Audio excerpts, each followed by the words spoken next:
बिस्मिल्लाहिर्रहमानिर्रहीम अस्सलाम वालेकुम एवरीवन। उम्मीद करता हूँ आप लोग खैरियत से होंगे and welcome to another video. So in the last video I have covered the theoretical concepts of Linux and हम लोगों ने डेवऑप्स की एक सीरीज स्टार्ट की है जिसमें हम लोग इंशाल्लाह डेवऑप्स के जितने भी स्किल सेट्स हैं और जो भी टूल्स हैं वो हम लोग कवर करेंगे। ठीक है, so we are going with the Linux first because Linux is very essential and एक बेसिक फाउंडेशन के तौर पे लिनक्स को सबसे पहले सीखना चाहिए। तो लास्ट वीडियो में इसकी थ्योरी कवर की थी और आज की वीडियो में बेसिकली एक टॉपिक कवर करने जा रहे हैं जिसका नाम है हाइपरवाइजर। और इसी वीडियो में हम लोग बेसिकली VMware वर्कस्टेशन प्रो को इंस्टॉल करेंगे, डाउनलोड करेंगे। डाउनलोड इंस्टॉल करने के बाद फिर यूबंटू की जो ऑफिशियल वेबसाइट है वहाँ पे जो ISO फाइल है वो उसको हम लोग डाउनलोड करके देखेंगे। डाउनलोड करने के बाद VMware वर्कस्टेशन के ऊपर ही हम लोग एक छोटी सी वर्चुअल मशीन बनाएंगे ताकि आप लोग को एक ओवरऑल ओवरव्यू समझ में आ जाए कि काम किस तरह से करता है ये हाइपरवाइजर। ठीक है, सो लेट्स स्टार्ट। पर ये कि यहाँ पे हमारे पास लेट्स स्टार्ट। तो बेसिकली यहाँ पे शुरू में लिखा है मैंने कि हम कैसे डाउनलोड और इंस्टॉल करेंगे VMware वर्कस्टेशन प्रो 17 को। ठीक है, अच्छा हाइपरवाइजर बेसिकली अगर इसका मैं ओवरव्यू बताता चलूँ तो हाइपरवाइजर जिसका दूसरा नाम वर्चुअल मशीन मॉनिटर भी होता है, ठीक है, ये एक ऐसा सॉफ्टवेयर है जो कि अलाउ करता है कि आप फिजिकल मशीन या फिजिकल हार्डवेयर के ऊपर आप मल्टीपल वर्चुअल मशीन चला सकते हैं। इसको कहते हैं हम लोग हाइपरवाइजर। अच्छा, अब हमारे पास इसकी टाइप्स हैं, एक है टाइप 1 हाइपरवाइजर और दूसरी है हमारे पास टाइप 2 हाइपरवाइजर। दोनों में जो मेजर डिफरेंस है वो मैं एक इमेज के थ्रू समझाने की कोशिश करूंगा। ये एक इमेज है जिसके अंदर दोनों टाइप्स मौजूद हैं। अगर आपको ये पूरा डायग्राम समझ में आ गया तो आपको हाइपरवाइजर अच्छे से समझ में आ जाएगा। हमारे पास इसमें टाइप 1 हाइपरवाइजर भी आता है और हमारे पास टाइप 2 हाइपरवाइजर भी आता है। ये अभी एग्जांपल्स कुछ और एग्जांपल पे मैं आपको समझाता हूँ इसके एग्जांपल्स क्या क्या है। टाइप 1 हाइपरवाइजर बेसिकली क्या होता है कि आपके पास एक फिजिकल हार्डवेयर, आपके पास एक सर्वर है, ठीक है, आपके पास डेल का सर्वर है, आपके पास HP का कोई फिजिकल हार्डवेयर है।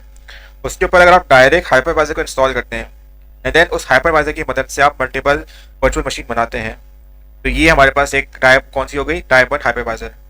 अब इसकी एग्जांपल कौन सी है, एक हमारे पास है VMware ESXi, सिट्रिक्स का Xen सर्वर, माइक्रोसॉफ्ट का हाइपर वी। तो ऐसे हमारे पास बहुत सारी एग्जांपल्स हैं जो कि टाइप 1 हाइपरवाइजर के लिए यूज हो रही होती हैं।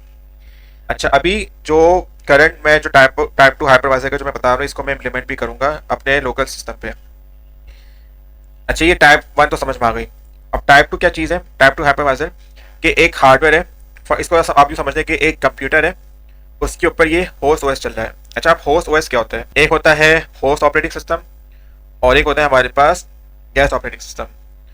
होस्ट किसको कहते हैं, होस्ट उस चीज़ को कहते हैं कि आपका जो अपना लैपटॉप है या जो कंप्यूटर है उसको हम लोग एज अ होस्ट के तौर पे भी उसको कह सकते हैं।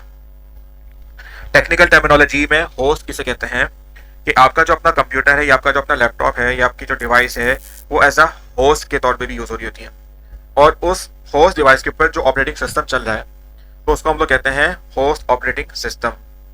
मतलब क्या है कि मेरा जो लैपटॉप है करंटली ये है Windows base, Windows 10 as operating system के तौर पे चल रहा है। ठीक है, तो ये है टाइप 2 हाइपरवाइजर। अब टाइप 2 हाइपरवाइजर काम कैसे कर रहा होता है कि आपका अपना जो कंप्यूटर है या लैपटॉप है उसके ऊपर एक ऑपरेटिंग सिस्टम है, ठीक है, मेरे केस में क्या है अभी विंडोज है, बाकी आप लोग के केस में विंडोज भी हो सकता है, लिनक्स भी हो सकता है। उसके ऊपर हम लोग हाइपरवाइजर इंस्टॉल करेंगे एंड देन उस हाइपरवाइजर के ऊपर हम लोग एक वर्चुअल मशीन बना सकते हैं, एक भी बना सकते हैं, दो भी बना सकते हैं, ज़्यादा बना सकते हैं, डिपेंडिंग अपॉन कि आपके पास जो होस्ट वैसे ही आपका जो हार्डवेयर है उसकी क्या कॉन्फ़िगरेशन है। ठीक है, ये सेटिंग्स मेन्यू में आ गया। अगर मैं जाता हूँ सिस्टम में जाने के बाद यहाँ पे आ रहा होगा अबाउट सेक्शन। अबाउट सेक्शन में जाएंगे तो यहाँ पे आप देख सकते हैं कि मेरे पास जो मेरा जो लैपटॉप है उसकी क्या कॉन्फ़िगरेशन है। मेरे पास 16 GB मेमोरी है, मेरे पास जो प्रोसेसर है वो Core i3 6th जनरेशन है और एक 128 MB का ग्राफिक कार्ड है और मेरे पास तकरीबन 500 GB स्टोरेज है। ठीक है, ये आप देख सकते हैं कि हमारे पास ये एक ओवरव्यू के तौर पे यहाँ पे बता रहे क्या स्पेसिफिकेशन है। ये मेरे एक्चुअल लैपटॉप की कॉन्फ़िगरेशन है। अब मेरा जो लैपटॉप है वो विंडोज 10 है, ठीक है, मेरा जो लैपटॉप है वो ऐसा होस्ट है, होस्ट के ऊपर जो ऑपरेटिंग सिस्टम चल रहा है वो उसको हम लोग कहते हैं होस्ट ऑपरेटिंग सिस्टम। यहाँ पे इस केस में क्या है कि एक लैपटॉप है उसके ऊपर विंडोज 10 इंस्टॉल्ड है, विंडोज 10 के ऊपर एक हाइपरवाइजर एक सॉफ्टवेयर होगा। अब सॉफ्टवेयर इनमें से हो सकते हैं KVM भी हो सकता है, VMware वर्कस्टेशन हो सकता है जो कि आज मैं इस वीडियो में आप लोग को इंस्टॉल करके भी दिखाऊंगा। हमारे पास एक और है Oracle वर्चुअल बॉक्स, ठीक है, वो भी हम इंस्टॉल कर सकते हैं। एंड देन उस हाइपरवाइजर के ऊपर हम लोग एक या उससे ज़्यादा हम लोग वर्चुअल मशीन बना सकते हैं। अच्छा, ये जो टाइप 1 हाइपरवाइजर है ये बेसिकली आपके डाटा सेंटर्स में मौजूद होते हैं। आपके जितने भी पब्लिक क्लाउड्स हैं तो उसमें मोस्टली आपके टाइप 1 हाइपरवाइजर चल रहे होते हैं। टाइप 2 हाइपरवाइजर को हम लोग अपने लोकल एनवायरनमेंट में चला रहे होते हैं, अपने लैपटॉप या अपने पीसी पे, for testing purpose, for like if you want to like implement something और टेस्ट समथिंग कि आपकी एप्लीकेशन चल रही है उस वीएम पे, regardless of the specification that you have provided, वो चल रही है या उसमें कोई प्रॉब्लम तो नहीं आ रही। तो ये हमारे पास हाइपरवाइजर का एक कॉन्सेप्ट है जो कि मैंने सोचा आप लोगों को मैं बताता चलूँ। अगर हम बात करें टाइप 1 हाइपरवाइजर की, टाइप 1 हाइपरवाइजर बेसिकली डायरेक्टली आपके कंप्यूटर हार्डवेयर पे चल रहा होता है और ये बहुत ज़्यादा फास्ट एफिशिएंट यूजली हो रहा है। ये बहुत ज़्यादा फास्ट और एफिशिएंटली यूज़ हो रहे होते हैं और इसकी प्राइमरीली एग्जांपल आप कह लें कि ये प्राइमरीली डाटा सेंटर्स में यूज़ हो रही होती है। ठीक है, अब इसमें हमारे पास एग्जांपल्स कौन कौन सी है? VMware ESXi, माइक्रोसॉफ्ट का Hyper-V, Citrix का Zen सर्वर है, ठीक है, और KVM है। और अगर हम बात करें टाइप 2 की, तो टाइप 2 बेसिकली क्या होता है कि आपका जो होस्ट ऑपरेटिंग सिस्टम है, लाइक हमारे केस में क्या है, विंडोज़, अच्छा हमारे पास लैपटॉप हो, कंप्यूटर हो, उसके ऊपर आपके पास विंडोज़ एज ऑपरेटिंग सिस्टम हो या यूबंटू हो, उसके ऊपर हम लोग जो एक लेयर लगा लेते हैं सॉफ्टवेयर की, वो होती है आपकी टाइप 2 हाइपरवाइजर की।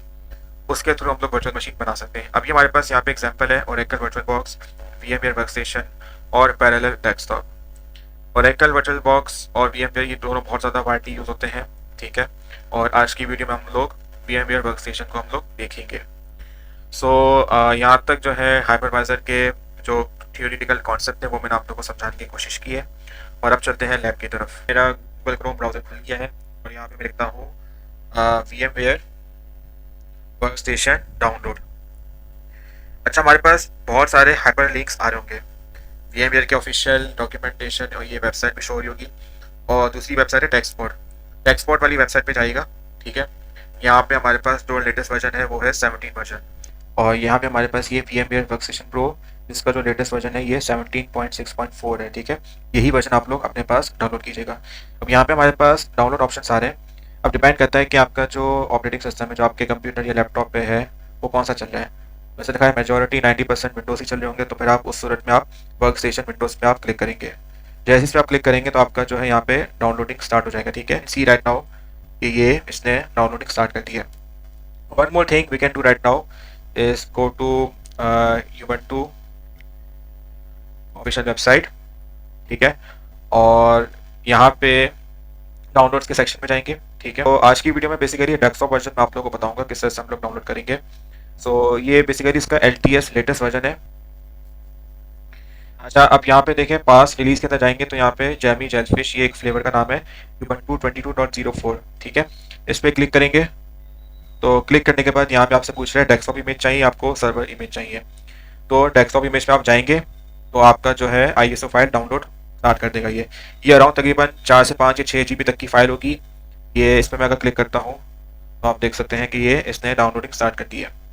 अगर मैं सर्वर ISO फाइल डाउनलोड करना चाह रहा हूँ तो मैं इस पर क्लिक करूँगा और ये यहाँ पे ये डाउनलोडिंग स्टार्ट कर रहा है। तो ये वाला डेस्कटॉप वर्जन है और ये वाला सर्वर वर्जन है, ठीक है। बस ये तीनों चीज़ें इंस्टॉल हो जाएं देन आपको मैं इंस्टॉलेशन वाला पार्ट भी मैं बताता हूँ। Welcome back. As you can see right now कि ये तीनों फाइलें डाउनलोड हो गई हैं।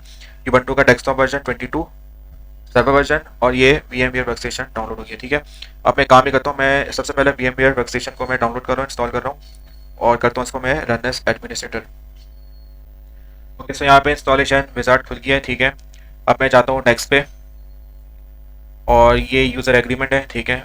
तो ये बेसिकली ब्रॉडकॉम ने एक्वायर कर लिया, ये उसके कुछ चीज़ें बता रहे हैं, एक्सेप्ट कर लेते हैं। नेक्स्ट पे जाते हैं। नेक्स्ट पे जाने के बाद ये सिस्टम पाथ में इसका जो वेरिएबल है वो ऐड करने का कह रहा है। मैं कहता हूँ भाई आप ऐड कर लो। नेक्स्ट पे जाता हूँ, next next and then install. ये इंस्टॉलेशन में तकरीबन 5 से 10 मिनट देगा, ठीक है। एंड देन उसके बाद वंस ये इंस्टॉल हो जाए पूरा देन हम एक वर्चुअल मशीन बना के टेस्ट करेंगे। ओके, सो ये इंस्टॉलेशन मेरा कंप्लीट हो गया है और अब मैं काम ही कर लेता हूँ। यहाँ पे मैं टाइप करता हूँ VMware वर्कस्टेशन। तो आप देख सकते हैं कि ये इंस्टॉलेशन यहाँ पे देख सकते हैं कंप्लीट हो गया है। अब मैं जब इसको मैं ओपन करता हूँ तो एप्लीकेशन मैंने ओपन कर ली है। तो ये वर्कस्टेशन प्रो 17 वर्जन इंस्टॉल हो गया है मेरे सिस्टम पे। अब यहाँ पे हमारे पास कुछ ऑप्शंस हैं। आप either create a new virtual machine पे क्लिक कर सकते हैं या अगर आपके पास ऑलरेडी पहले से कोई वर्चुअल मशीन बना हुआ है तो उसको आप ओपन कर सकते हैं, या अगर आप किसी रिमोट सर्वर को कनेक्ट करना चाह रहे हैं, ठीक है, जस्ट लाइक अगर हम लोग RDP या SSH करते हैं रिमोट सर्वर को, ठीक है, तो वो ऑप्शन भी यहाँ पे आपको दे रहा है। अब मैं कहता हूँ भाई मुझे एक नई वर्चुअल मशीन बनानी है, ठीक है, so let's click on this option.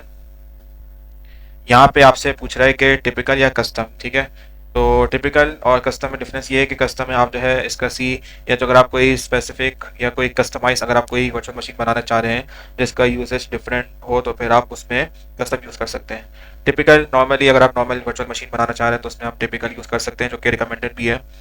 Next में जाता हूँ और यहाँ पे मुझे ISO फाइल ब्राउज करानी पड़ेगी, ठीक है। अब यहाँ पे एक फोल्डर बना के मैंने डेस्कटॉप और लाइव सर्वर की जो ISO फाइल्स इसको मैंने सेव करा दी थी। अब यहाँ पे देखिए लाइव सर्वर जो है वो तकरीबन 2 GB के अराउंड इसका साइज़ बता रहा है, जबकि डेस्कटॉप वर्जन तकरीबन 4.5 GB का बता रहा है। तो राइट नाउ मैं क्या कर रहा हूँ, मैं एक डेस्कटॉप वर्चुअल मशीन बना रहा हूँ, तो डेस्कटॉप ISO फाइल मैंने सेलेक्ट कर लिया है। नेक्स्ट में जाता हूँ तो ये मुझसे नाम पूछ रहा है, ठीक है, तो मैं अपना नाम दे देता हूँ मुनीब, यूज़र नेम मुनीब दे रहा हूँ और पासवर्ड मैं कोई कस्टम रख लेता हूँ, ठीक है, ये मैंने पासवर्ड सेट कर लिया है। नेक्स्ट में जाता हूँ तो वर्चुअल मशीन का नाम पूछ रही है, ठीक है, आपके जो VMware वर्कस्टेशन है तो उस पर वर्चुअल मशीन का नाम कैसे शो होना चाहिए, क्या शो होना चाहिए। तो मैं कहता हूँ भाई इसको Ubuntu डेस्कटॉप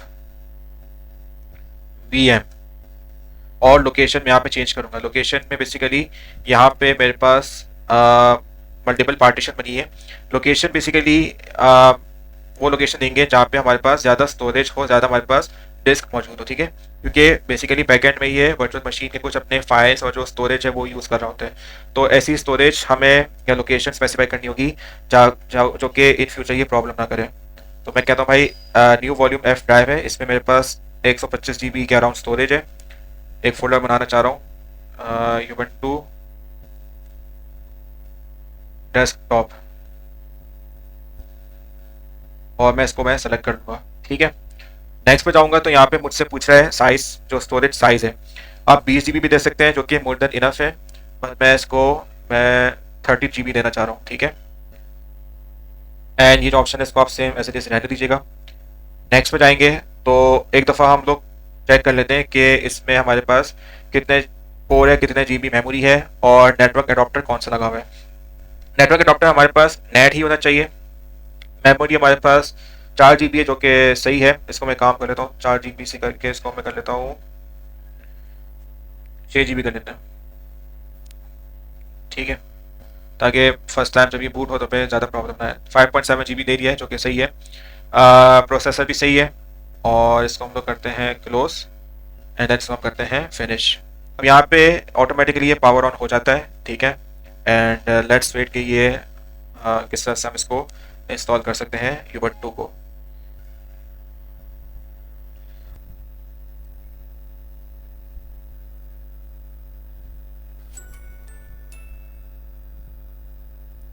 ओके सो ये लॉन्चर आ गया है, ठीक है, अभी इंस्टॉलेशन कर रहा है। इंस्टॉलेशन करने के बाद ये दोबारा से हमसे कॉन्फ़िगरेशन मांगेगा, ठीक है। सो आप देख सकते हैं कि अभी ये इंस्टॉलेशन एक विंडो खुल गई है। तो सबसे पहले हम इसमें कीबोर्ड लेआउट सेलेक्ट करेंगे, इंग्लिश US वर्जन होना चाहिए, कंटिन्यू। और यहाँ पे आपसे पूछ रहा है कि आपको नॉर्मल इंस्टॉलेशन करनी है या आपको मिनिमल इंस्टॉलेशन करनी है। मैं कहता हूँ नॉर्मल इंस्टॉलेशन, और मैं कहता हूँ third party software for graphics and wifi hardware, ठीक है, इसकी नीड नहीं है। बस आप खाली नॉर्मल इंस्टॉलेशन और download updates while installing Ubuntu, ठीक है, इन दोनों पे आप ऑप्शन सेलेक्ट कीजिएगा, ठीक है। ओके सो ये आप पूछ रहा है कि erase disc can install Ubuntu। तो अगर इस ऑप्शन को आप सेलेक्ट करते हैं तो जो हम लोगों ने स्टोरेज एलोकेट की थी ना स्पेसिफिक वर्चुअल मशीन की, आपको याद हो तो हम लोगों ने 30 GB हम लोगों ने स्टोरेज रखी थी। अगर आप फुल फ्लैश 30 GB यूज़ करना चाह रहे हैं एज अ सिंगल डिस्क तो आप ये यूज़ कर सकते हैं। वरना अगर आपको मल्टीपल पार्टीशन बनाने हो जस्ट लाइक हम लोग विंडोज़ में C drive, D drive, E drive बनाते हैं, तो उस टाइप का आप सिनेरियो अगर आप यूज़ करना चाह रहे हैं तो आप समथिंग एल्स पे जाएंगे और कंटिन्यू पर क्लिक करेंगे। अच्छा भाई, तो इंस्टॉलेशन टाइप में ये बेसिकली एक विंडो आया है, ठीक है, मैंने कस्टम पे सेलेक्ट किया था। कस्टम पे सेलेक्ट करने के बाद अब यहाँ पे मुझसे वो पूछ रहा है कि मैं मल्टीपल पार्टीशंस बनाऊँ। तो फ्री स्पेस में सेलेक्ट करने के बाद यहाँ पे प्लस का साइन आ रहा है, इस पे मैं क्या करूँगा कि 12 GB बनती है, 12,288, और माउंट पॉइंट में यहाँ पे मैं स्लैश सेलेक्ट करूँगा। स्लैश मीन्स रूट, अच्छी आपको जो ऑप्शन नज़र आ रहे हैं ना, बूट, होम, टैम, यूज़र, ये बेसिकली हमारे पास एक फाइल सिस्टम, ये सारे फाइल सिस्टम कहलाते हैं। फाइल सिस्टम के अंदर हमारे पास बहुत सारी डायरेक्टरीज होती हैं, ठीक है। इंशाल्लाह इसको मैं नेक्स्ट वीडियो में कवर कराऊंगा, ठीक है। So don't worry about that. I will select slash only which indicates this is the root partition, और इसको मैं 12 GB असाइन कर रहा हूँ। ओके पे क्लिक करूंगा और उसमें दे रहा हूँ मैं 19,600, ठीक है। और ये मैं दे रहा हूँ होम डायरेक्टरी को, ठीक है। होम डायरेक्टरी भी आपका एक इंपॉर्टेंट डायरेक्टरी है। इंशाल्लाह जब मैं फाइल सिस्टम पढ़ाऊंगा तो उसमें आपको मैं बताऊंगा कि जब भी हम लोग इंस्टॉलेशन कर रहे होते हैं, जो भी हमारा बाय डिफॉल्ट जो यूज़र बनता है लिनक्स के अंदर, वो बनता है होम की डायरेक्टरी के अंदर, ठीक है। तो होम डायरेक्टरी को मैं 19,600 MB में असाइन कर रहा हूँ। इसको ओके करने के बाद यहाँ पे अब मेरे पास जो रिमेनिंग जो फ्री स्पेस बचती हैं, उनमें से मुझे 2 मजीद और पार्टीशन बनाना है, ठीक है। एक पार्टीशन हम बनाएंगे स्वैप एरिया के लिए और एक पार्टीशन हम बनाएंगे EFI के लिए। अच्छा, अब जो स्वैप एरिया का जो पार्टीशन है, स्वैप एरिया का जो कॉन्सेप्ट है, वो आप समझ लें एज अ वर्चुअल रैम। जितने भी स्मार्टफोन्स कंपनी की तरफ से लॉन्च हो रही है, तो आपने देखा होगा बॉक्स के ऊपर 8+8 या 16+8 करके इस तरह से आपने देखा होगा वर्चुअल रैम। कंपनी बेसिकली बोलती है कि हम आपको फ़ोन 24 GB का दे रहे हैं, लेकिन एक्चुअल में वो जो फ़ोन है वो 8 GB का होता है, प्लस 16 GB जो मेमोरी है या जो रैम है वो आपकी स्टोरेज से यूज़ हो रहा होता है। तो जो प्लस के बाद जो वैल्यू लिखी होती है वो आपकी वर्चुअल रैम के तौर पे वो लिखी होती है, ठीक है।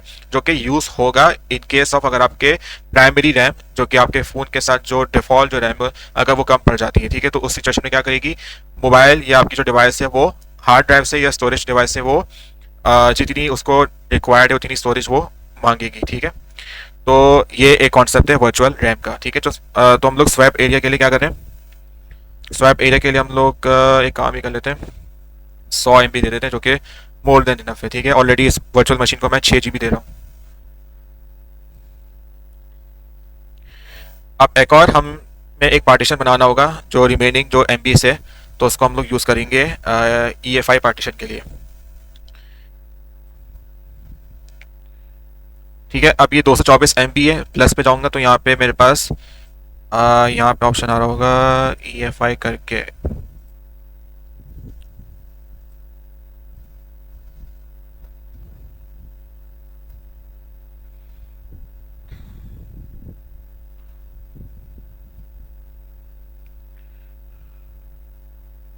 ठीक है, ये हमारे पास एक EFI सिस्टम पार्टीशन आ रहा है जिसको मैं 224 MB दे रहा हूँ। ओके करता हूँ। सो आप देख सकते हैं कि मैंने इस वर्चुअल मशीन पर 4 पार्टीशंस बनाई हैं। एक पार्टीशन रूट की, एक होम की, एक स्वैप एरिया जो कि ऐसा वर्चुअल रैम के तौर पर यूज़ हो रहा होगा, और एक है EFI पार्टीशन जो कि आपका जब वर्चुअल मशीन स्टार्ट होगा या ऑन होगा तो ऑन होते वक्त जो इसको एज अ कैशे या उसको जो इन मेमोरी जो रिक्वायर्ड होगी तो वो EFI के तौर पे यूज़ हो रहा होगा, ठीक है। अब मैं ये चारों पार्टीशन बन गई है, 1 MB ये अपना सिस्टम यूज़ कर रहा होता है।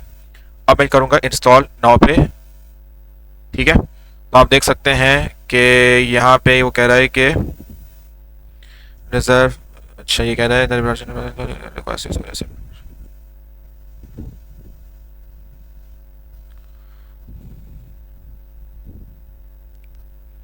अच्छा एक काम, अच्छा ये अभी एक चेंज आया है, वो ये कहना चाह रहा है कि 1 MB को मैं बूट लोडर के लिए मैं रिजर्व कराना चाह रहा हूँ, ठीक है। तो इट्स ओके, नो वरीज। अच्छा एक काम ये करते हैं कि स्वैप एरिया को हम लोग कम कर लेते हैं, ठीक है। स्वैप एरिया एक काम कर लेते हैं, EFI को हम लोग कम कर लेते हैं। मैं करना ये चाह रहा हूँ, बेसिकली अभी एक प्रॉब्लम आ रही है, प्रॉब्लम ये आ रही है कि लिनक्स मुझसे कह रहा है, ये जो इंस्टॉलेशन जो टाइप आ गई इसमें ये मुझसे कह रहा है कि मुझे कम से कम 1 MB मुझे रिजर्व बायोस के लिए चाहिए। तो मैं ये करना चाह रहा हूँ कि अभी इस पर मैं EFI वाली वैल्यू पे मैं एक काम करता हूँ, EFI को मैं यहाँ से डिलीट कर देता हूँ, ठीक है। ये माइनस से डिलीट हो जाएगा एंड मैं इसको देता हूँ 220 MB। 3 MB जो है वो हम रिजर्व बायोस के लिए हम लोग यूज़ कर लेंगे।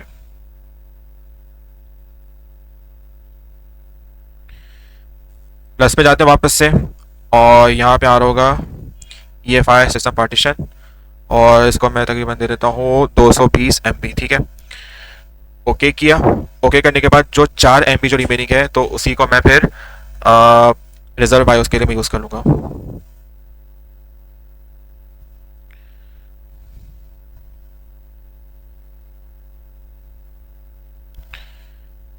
ठीक है, अब 4 MB है, इसको मैं रिजर्व बायोस के लिए मैं यूज़ करूँगा, ठीक है।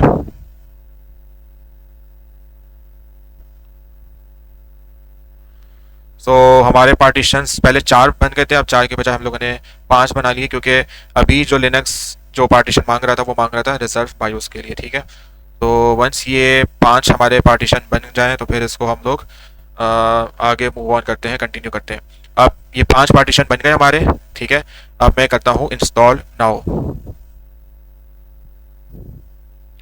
ठीक है। अब इसका मतलब ये कि हमारा जो पार्टीशन है वो बिल्कुल सही बन चुका है। तो ये एक प्रीव्यू के तौर पे दिखा रहे हैं कि हमारे पास कितनी पार्टीशन बन गई है इस वर्चुअल मशीन के लिए। मैं कहता हूँ भाई कंटिन्यू करो। तो अभी ये फाइल सिस्टम को डिटेक्ट कर रहा है, ये अपने बैकएंड में कुछ प्रोसेस चला रहा है। अच्छा, अब ये पूछ रहा है कि भाई आप कहाँ से हो। मैं कहता हूँ भाई मैं कराची से हूँ, तो अपनी लोकेशन आप लोग सेलेक्ट कर लीजिएगा। कंटिन्यू करने के बाद यहाँ पे आपसे वो नेम पूछ रहा है, ठीक है। अब मैं नाम अपना दे देता हूँ टेक विद मुनीब, और tech with Munib user name नहीं होना चाहिए, मैं अपना नेम दे रहा हूँ, ठीक है। अच्छा एक मिनट, सॉरी। अच्छा, अगर आपके इन्वायरमेंट के अंदर अगर एक्टिव डायरेक्टरी यूज़ हो रहा हो तो फिर उसको भी आप यहाँ पे चेक लगा सकते हैं। तो ज़ाहिर है अभी मैं अपना पर्सनल लैपटॉप यूज़ कर रहा हूँ, तो उसमें कहाँ एक्टिव डायरेक्टरी यूज़ हो रही है। तो खैर इसी ऑप्शन को एज इट इज़ रहने दीजिएगा and then continue. Okay, so installation हमारा कंप्लीट हो चुका है और ये अब रिस्टार्ट नाउ का कह रहा है। सो अब हम इसको रिस्टार्ट करते हैं।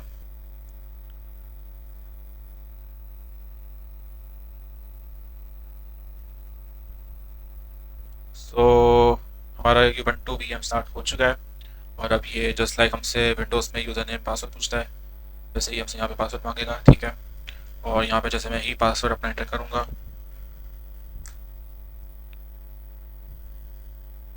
ओके, सो आप देख सकते हैं कि लॉगिन होने के बाद ये सबसे पहले एक इसका अपना एक विंडो आता है, ठीक है। ऑनलाइन अकाउंट्स अगर आप कनेक्ट करना चाह रहे हैं तो आप कनेक्ट कर सकते हैं, अदरवाइज़ इसकी नीड नहीं है, ठीक है। इसको मैं स्किप कर रहा हूँ।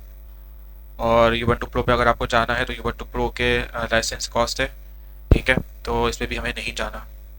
और अगर Ubuntu को इम्प्रूव करना है तो आप सिस्टम इन्फो देख सेंड कर सकते हैं, कैनोनिकल कंपनी है एक, ठीक है। मैं कहता हूँ मुझे सेंड नहीं करना।